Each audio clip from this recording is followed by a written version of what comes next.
Jika engkau mempunyai kedua orang tua, maka adab seorang anak kepada kedua orang tuanya adalah manakala engkau ingin mencari teman yang bisa menyertaimu dalam belajar serta bisa menemanimu dalam urusan agama dan dunia, perhatikan 5 hal berikut ini.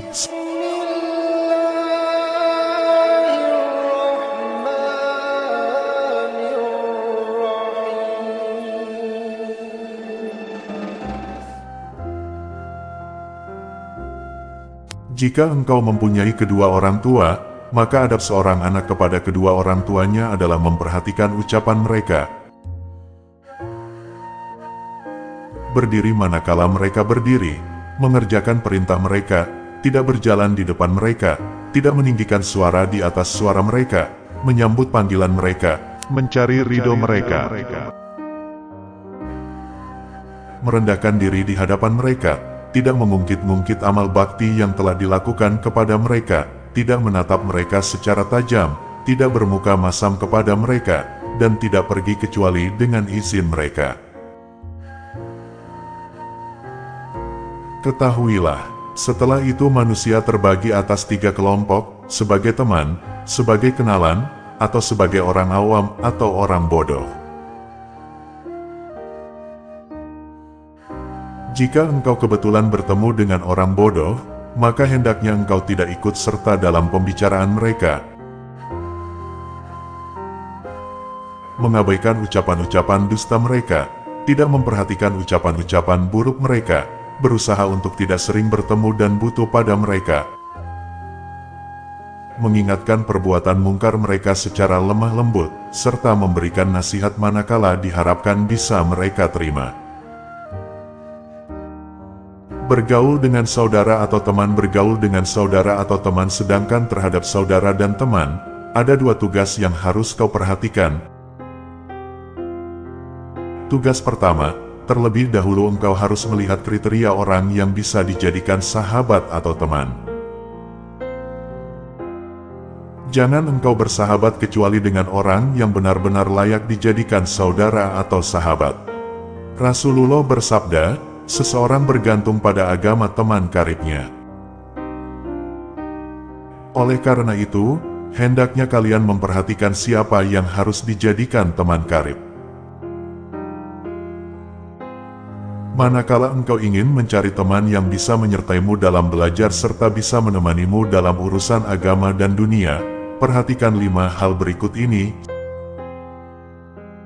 1. Akal. Tidak ada untungnya bergaul dengan orang bodoh karena bisa berakhir kepada kemalangan dan terputusnya hubungan. Paling-paling mereka hanya akan memberikan mudarat kepadamu serta ingin memanfaatkanmu. Musuh yang pandai lebih baik daripada teman yang bodoh. Imam Ali radhiyallahu anhu berkata,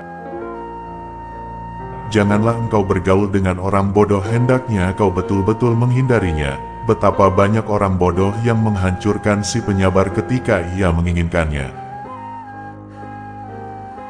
Seseorang diukur dengan orang lain di mana orang itu mengikutinya seperti sepasang sandal yang sama di mana sandal itu menyerupainya.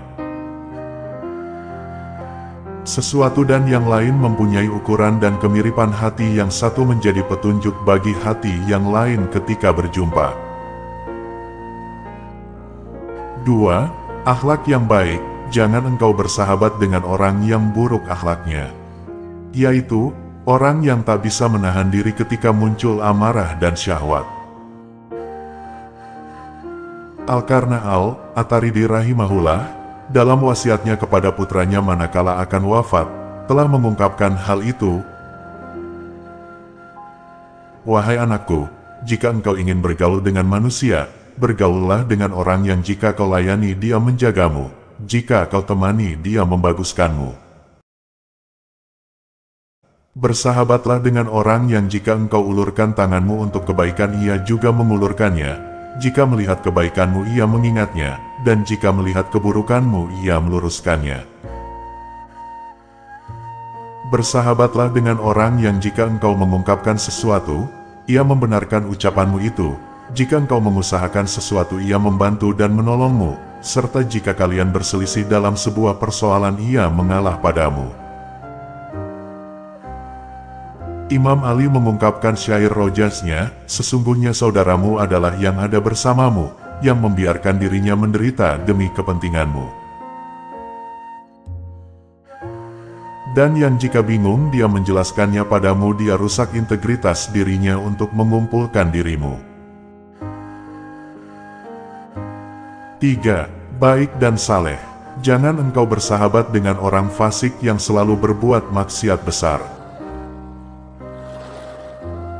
Karena, orang yang takut kepada Allah tak akan terus berbuat maksiat besar. Engkau tak akan aman dari bencana yang ditimbulkan oleh orang yang berbuat maksiat besar itu.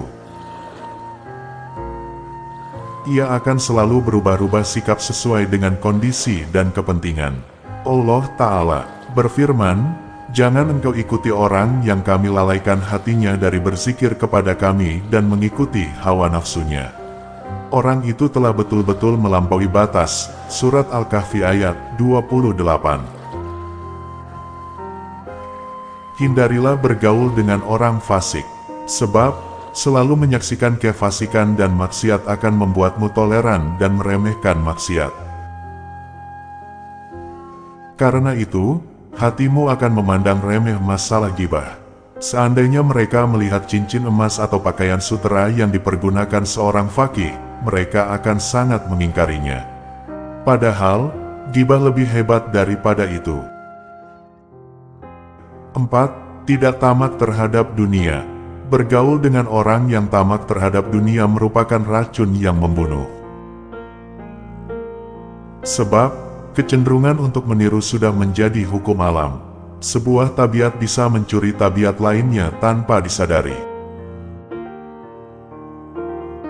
Dengan demikian, berteman dengan orang tamak bisa membuatmu lebih tamak. Sebaliknya, berteman dengan orang zuhud bisa membuatmu lebih zuhud. 5. Jujur. Jangan engkau bersahabat dengan pembohong karena bisa jadi engkau tertipu olehnya. Ia seperti fata morgana. Ia membuat dekat yang jauh darimu dan membuat jauh yang dekat darimu. Bisa jadi kelima hal ini tidak kau dapati pada orang-orang yang berada di sekolah atau di masjid. Dengan demikian, engkau harus memilih salah satu. Entah mengasingkan diri karena hal itu akan membuatmu selamat, atau engkau bergaul dengan mereka sesuai dengan karakter mereka. Hendaknya engkau mengetahui bahwa saudara itu ada 3 macam wajah sedih. 1. Saudara untuk akhiratmu. Dalam hal ini engkau harus melihat pada agamanya. 2. Saudara untuk duniamu. Dalam hal ini, engkau harus memperhatikan akhlaknya. 3. Saudara untuk bersenang-senang. Dalam hal ini engkau harus selamat dari kejahatan, fitnah, dan keburukannya. Manusia itu ada 3 jenis, ada yang seperti makanan di mana memang selalu diperlukan, ada yang seperti obat di mana hanya sewaktu-waktu saja diperlukan, dan ada pula yang seperti penyakit di mana sama sekali tak diperlukan. Akan tetapi seorang hamba kadangkala diuji dengannya. Jenis yang ketiga inilah yang tidak menyenangkan dan tidak pula memberikan manfaat, maka engkau harus berpaling darinya agar selamat. Ketika menyaksikan tingkah lakunya, kalau paham engkau akan mendapatkan manfaat yang besar, yaitu dengan menyaksikan kondisi dan perbuatannya yang buruk, engkau akan membenci dan menghindar darinya. Orang yang bahagia adalah yang bisa mengambil pelajaran dari orang lain. Seorang mukmin merupakan cermin bagi mukmin yang lain. Nabi Isa alaihissalam pernah ditanya, siapa yang telah mengajarkan adab padamu? Nabi Isa menjawab, tak ada yang mengajariku. Tapi aku melihat kejahilan orang bodoh, maka aku pun menghindarinya. Benar sekali yang beliau katakan.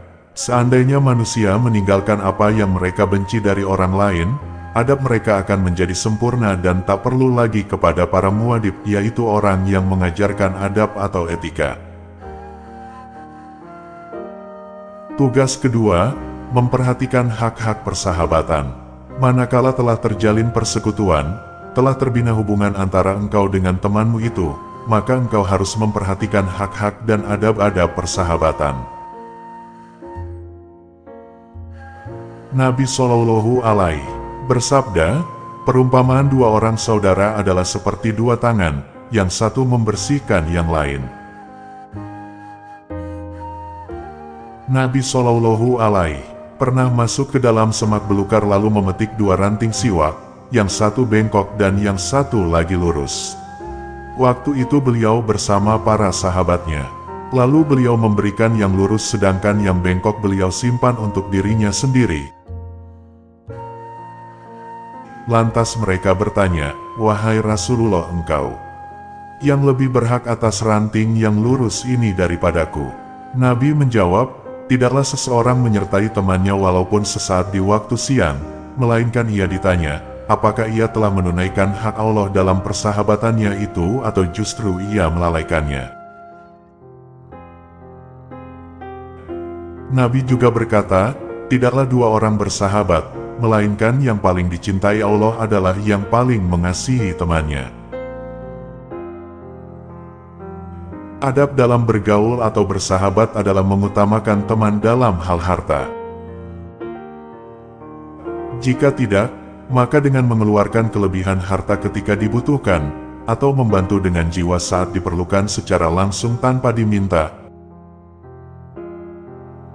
menyimpan rahasia, menyembunyikan aib, tak menyampaikan cemoohan orang kepadanya, memberitakan pujian orang kepadanya, penuh perhatian terhadap apa yang dibicarakannya, memanggil dengan nama yang paling disukainya,